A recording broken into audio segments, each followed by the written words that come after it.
Assalamualaikum warahmatullahi wabarakatuh, ladies and gentlemen.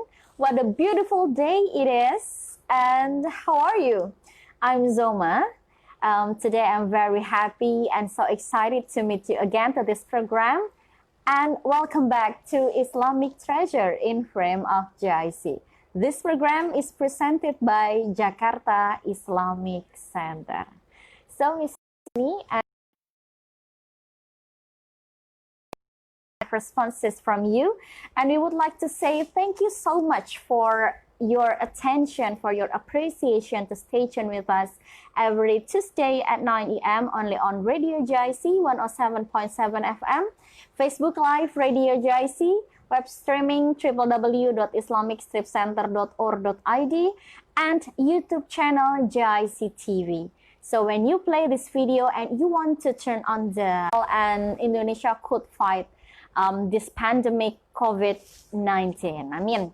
And then for this morning, it will be our second episode, and our theme today is Muhammad Al-Fatih and Ayah Sophia. But wait for a moment, because I want you to tell your friends to share this video and like and drop your comments on comment sections, and then you can stay tuned with us because we're still live. And here we have our speaker today, and Mrs. Hani Fitria. How are you? I'm fine, thank you. How about you, Zoma?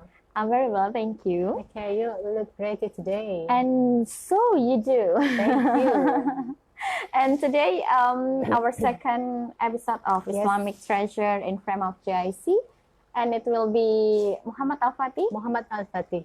And Ayah Sophia. Ayah Sophia. And I can't wait to hear the explanation from you about this story. Me too. Yeah. Okay, Assalamualaikum warahmatullahi wabarakatuh. Waalaikumsalam warahmatullahi wabarakatuh. Ladies and gentlemen, congratulations for your independence, for my independence, for our Independence Day. So Indonesia now has been 75 years old.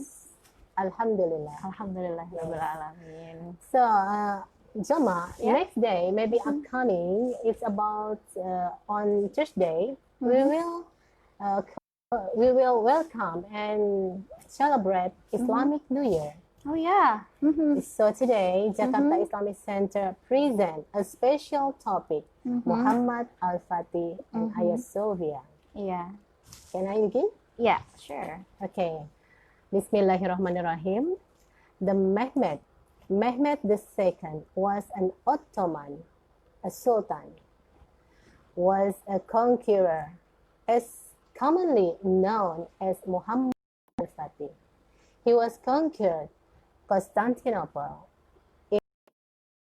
in 53. Muhammad al-Fatih was born in Edirne. Then the Edirne was the capital city of the Ottoman state at the time. His father, Murad II, and his mother, Humma Hatun. So, according to habit of Ottoman rule, that everybody in Ottoman, especially Sultan family, he has sent his son and his father, the Murad II, had sent Muhammad Al-Fatih to city of Amasya with two advisors with him to know about government and to govern and take an experience about government as well. And also, his father sent the two best teachers to him, Molla Gurani and Ak Shamsuddin, to educate him every knowledge in the world, in his life, such as math, languages, rain, and the important thing, he learned about how to conquest the Constantinople. Even when he was young? He was young, very young, when he descended to Amasya. It's about 11 years old. Wow, 11 years old. Yes. And so after learning everything, also a social life about various tribe, berbagai suku. Jadi mempelajari suku juga di sana. After the learning, so the impact of his learning of Islamic education make Muhammad al-Fatih has had a mindset and has strengthened to her belief in Allah. More and more than before. And Ash-Shamsuddin was very dominant to his life from his child, especially when for the implementation for Islamic duty for him, and to defeating, you know, melawan, to defeating Constantinople, to defeating the Byzantine Empire by conquering Constantinople. So it might Sultan Murad II sent his son to learn anything and govern there, get experience of government there in Amasya. So what's happened after Muhammad al-Fatih learned a lot of things? Okay. After that, his father, Murad II, after his father made peace with the Hungarian people about like truce of peace, his father abdicated. You know, abdicated, released the throne. His father released the throne, menyerahkan singgasana tahta kekuasaannya, abdicated the throne to his son, the only son, because his father had 3 sons, Ahmad, Ali, and Muhammad al-Fatih. But both of sons, the first and the second, died, and the last hope in their family and their sultan just Muhammad al-Fatih. So after made peace with the Hungarian, Murad II abdicated the throne and give it to the son. It was 12 years old of Muhammad al-Fatih. So young at that age, had to receive the throne from his father. Yes. And could Muhammad al-Fatih did the best for the Sultan family and the citizens on Ottoman maybe? Could he do something like his father do? Yes. After he has reigned, he ran the first reign of him. I mean, he has a sultan position, and the first reign, Muhammad al-Fatih defeated the crusade led by John Hunyadi. The crusade, you know the crusade, Tentara Salib. Yeah. Muhammad al-Fatih defeated, melawan, menaklukkan, melawan the crusade led John Hunyadi, that's a Hungarian. After the Hungarian break the peace of Szeged and get into this country, Muhammad al-Fatih country, and break the peace of Szeged. So after defeating them and won the war, won the battle, someone, Cardinal Julian Cesarini, he was a representative of the Pope. You know the Pope? What is Aus. that? Aus. Yes. He was the representative of the Pope. He said, and he convinced, meyakinkan the King of Hungary that the truce of peace, perjanjian untuk tidak berperang, if we broken the truce of peace, it's not a betrayal. It means that Cardinal said to the King Hungary that if we memutuskan atau melanggar, broke the peace of truce of Szeged, it wasn't a betrayal. Itu bukan pengkhianatan. Oh, so for the first battle, Muhammad. And I'm curious about that Yes, moment. this is a very difficult situation. So Muhammad al-Fatih asked to his father and reclaim the throne, to back to the throne. Oh, so To Muhammad return the al-Fatih throne. asked his father to give it back the throne to his father. Yes. Because of that difficult situation. Yes, because there's very difficult situation about statement of Cardinal Julian Cesarini. And after that, he asked his father to come back to return the throne, but unfortunately, his father refused that. Okay. So after his father refused, what happened next? After his father refused, according to 17th century historical chronicle, Muhammad al-Fatih wrote the letter, "If you are the Sultan, come and lead the armies. But if I am a Sultan, I hereby order you to come and lead my armies." So his father surprised with this letter, and after read the letter, he led the Ottoman army and once again in a battle of Varna in 1444. So the second battle, who is on the throne, his father or Muhammad al-Fatih?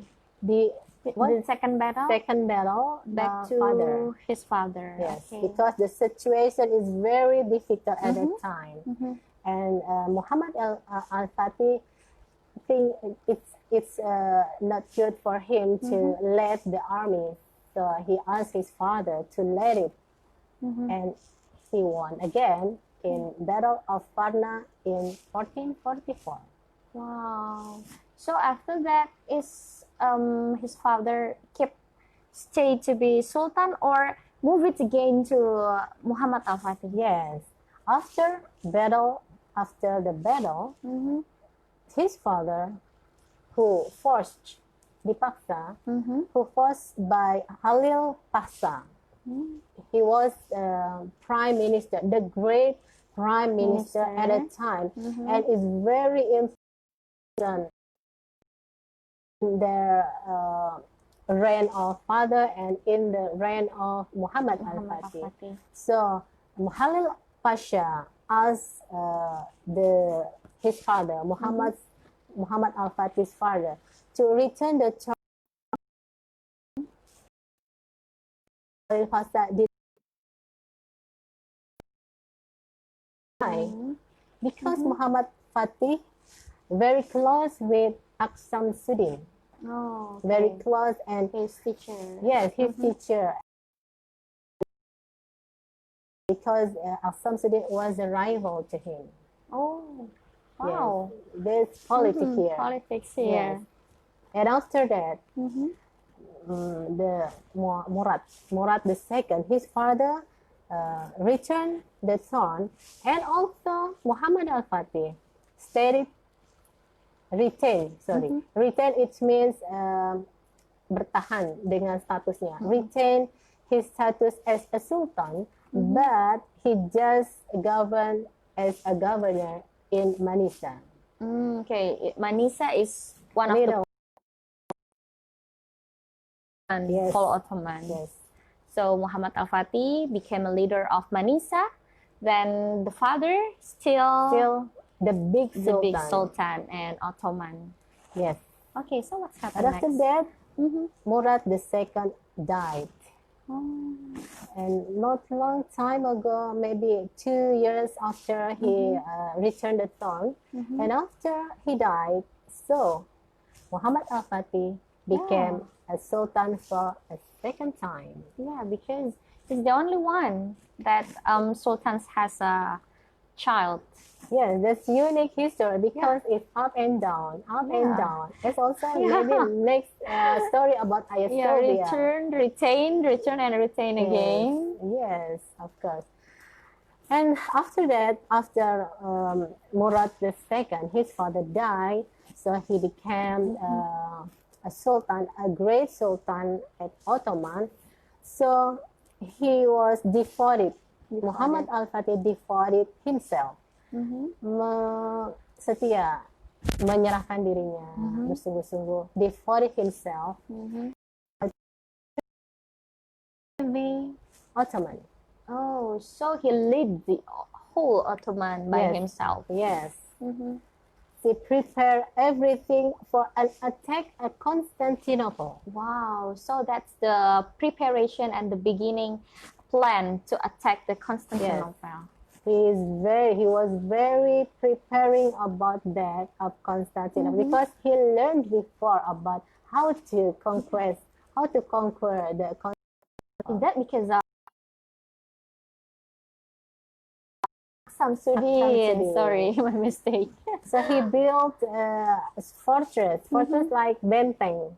He built the stronger fortress in side of European side. So in Ottoman, there's Asian side and European side. He built a European side at that time, and he very extra action for that. He led the armies and the whole Ottoman. And can you describe how much the armies or the citizens of Ottomans at that time? Yes, maybe the army, because Muhammad Al-Fatih very rigid and very detailed for the how to make winner, how to be a win for the battle. And after he made a fortress, and what he collect for income, he collect retribution ship at the sea. So he have an income for the war next. And after that, Muhammad Al-Fatih started siege. It's like pengepungan. Oh, pengepungan. In 1453, it's the time, important time for Constantinople fall. 53, Muhammad Al-Fatih, siege of Constantinople. The siege, how much or how huge the group? Very huge. Wow, really? Because he prepared about between 80,000 armies and about 200,000 troops, like pasukan. Yeah. And about 320 navy of ships and large artillery train. Wow. So in April, in early April, Constantinople began to be siege. I mean, the complete Muhammad Al Constantinople. Wow. Formally. He was young, smart. Make the groups, that huge group, to siege the Constantinople. Yes, and he was very tactical person. Wow.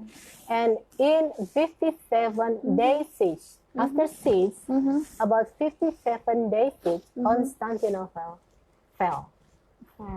In 57 days siege. And Muhammad Al-Fatih moved the capital of Ottoman from Adrianople to Constantinople. Wow, that's a big celebration. Ottoman, and then what happens with his teacher, Aksa Muddin, who thought he became a great leader. Yes, very happy, I think, because every time he gave learning about about how to conquer the Ottoman, he's very clever and very. So, what is the happen next after that? Is that Muhammad Al-Fatih found Hagia Sophia as a statue or as a museum or as an Yes. icon of that Ottoman? After moved the capital Ottoman from Adrianople to Constantinople, but something very religious we have that Prophet Muhammad SAW said a few hundred years maybe a long time ago to his Sahaba Abu Ayyub al-Ansari. لتفتحن القسطنطينية فلنعم الأمير أميرها ولنعم الجيش ذلك. So this is the statement from Hadith Musnad Ahmad that reveals special for Muhammad Al-Fatih that conquest Constantinople. That means that verily, what a wonderful leader the leader be, what a wonderful army that will be army be. Wow. That's a statement for a long time ago before to someone, a Muslim, who will conquer the Constantinople. It reverts to Muhammad Al-Fatih. And it happened to And him. it happened today. Yeah. Very great story, I think. And what's happened next after they won, they can conquer the Constantinople? Then what's happened next with Muhammad Al-Fatih? After conquering Constantinople, Muhammad Al-Fatih changed Hagia Sophia from the cathedral before to a mosque. Wow. So Hagia Sophia, one of the most exalted sites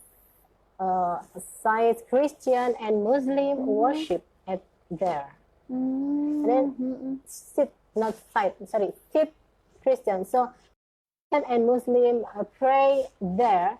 So Hagia Sophia is the icon of worship from Christian and from Muslim at the time. Because there are symbols of the Christians God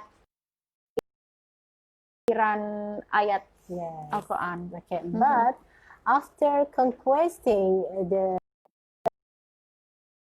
Hagia Sophia as a symbol of victory, Ottoman victory,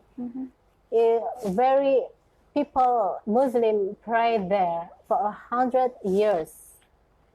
But that after Constantinople fall in 1453. Okay. But in 1934, the president first Turkey, Mustafa Kemal Atatürk, converted Hagia Sophia from a mosque to a museum. To museum, or will be well known as Istanbul Museum. Yes. So it's just like a tourism destinations. Yes. Maybe because of Mustafa Kemal was a secular republic. Oh. So he converted religious place to a museum like Hagia Sophia. So that's a sad moment when Mosque Hagia Sophia became to be Istanbul Museum. Yes. And just only destination, tourism destination. Yes, just like that.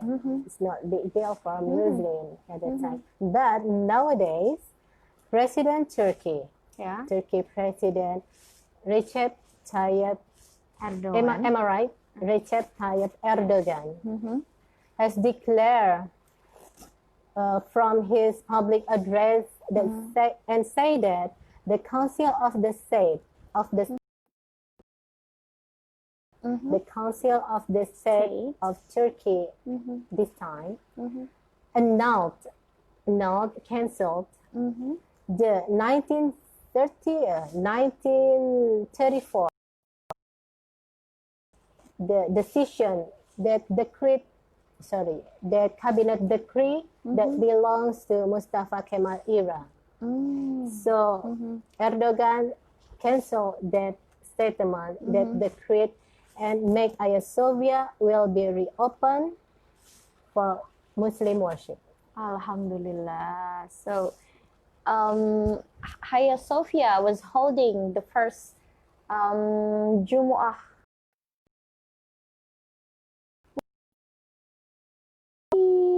86 years. 6 years. So recently, about July 24, 2020, on television, that the first Jumat prayer in Hagia Sophia, that's an extraordinary moment, extraordinary moment for Muslims all over the world. That was the big value of Hijrah, and we proud of. Look at the video.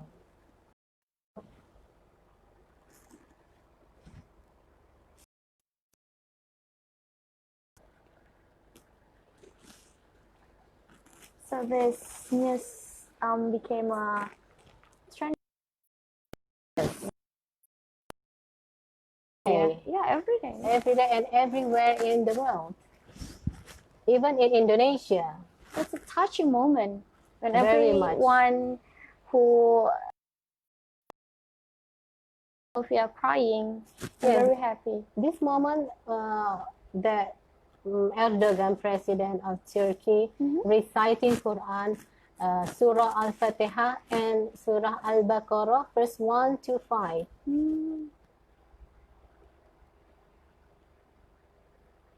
I wish I was there.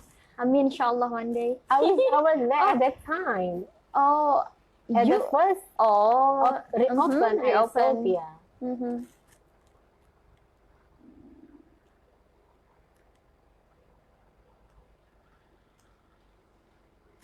It was touching moment. I will cry if I were there. If I were there, will be there. Yeah.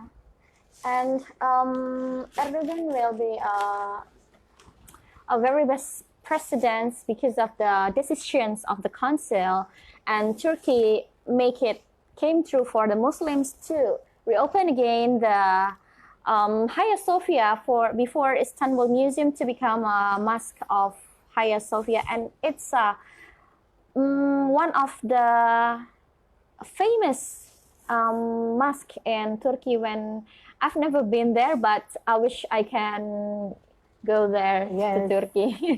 But Hagia Sophia have a unique story, I think. Because from cathedral to mosque, and from mosque to museum, and from museum to the last mosque, we hope that's the last change inshallah, for Hagia Sophia. And I very respect and salute to Muhammad Al-Fatih and President Erdogan. They were very encouraging to reopen Hagia Sophia. So this is not fake history, but it's the true. Yes, it's real. It's real that Muhammad Al-Fatih has sacrificed, had become a best leader for the navies and for the citizens and for the everything that make it came true again. And this era in 2020, we know as well this Hagia Sophia Istanbul Museum, or we called before, today is a mosque that we can pray inside of this Hagia Sophia. Inshallah. We will have to go there. Yeah, to pray, not pray Jummah because we are women. To pray every praying there. Even we are not, we was not there when the first open regain. No problem. Yeah, no problem. But we are proud of that. Yeah. We are proud to Muhammad Al-Fatih and proud of 2020 era to Mr. Erdogan. Wow, that's a hugely historic and symbolic moment. So touching. So I'm so thankful for you to explain this story about Muhammad Al-Fatih and Hagia Sophia, that we can take many messages from this story, and Maybe inshallah one day we can go there, and we are so grateful to Allah because it will become true. Even there are pro and contra over there, but we have to be grateful that Hagia Sophia became a mosque and we can pray inshallah inside that Hagia Sophia. And next week inshallah will be our third episode. Yes, third episode will be topic boycott Abu Talib and Siti Khadijah. Wow, it will interesting maybe. No, I think boycott and death Abu Talib and Siti Khadijah, and two problem there, boycott and the death of Abu Talib. And yeah, Siti or Khadijah. we known as sadness, very sadness year for Prophet Muhammad. Yes. So thank you so much for your appreciation to this program, and thank you so much for your attention to stay tuned with us every Tuesday at 9 a.m. only on Radio JC 107.7 FM. You can follow our Facebook and Instagram Radio JC, and you can get information from our platform social media. And don't forget to like and give the comments And advice, maybe. yeah, and advice And on maybe they can choose the story will be bring next. Okay, inshallah. You can request maybe the story. And don't forget to drop it in column sections and share this video to your friends because we're still live. Inshallah, live again next week on Tuesday. And thank you so much. And by the end of this meeting, Alhamdulillahirabbil alamin. Wabillahi taufiq wal hidayah. Assalamualaikum warahmatullahi wabarakatuh.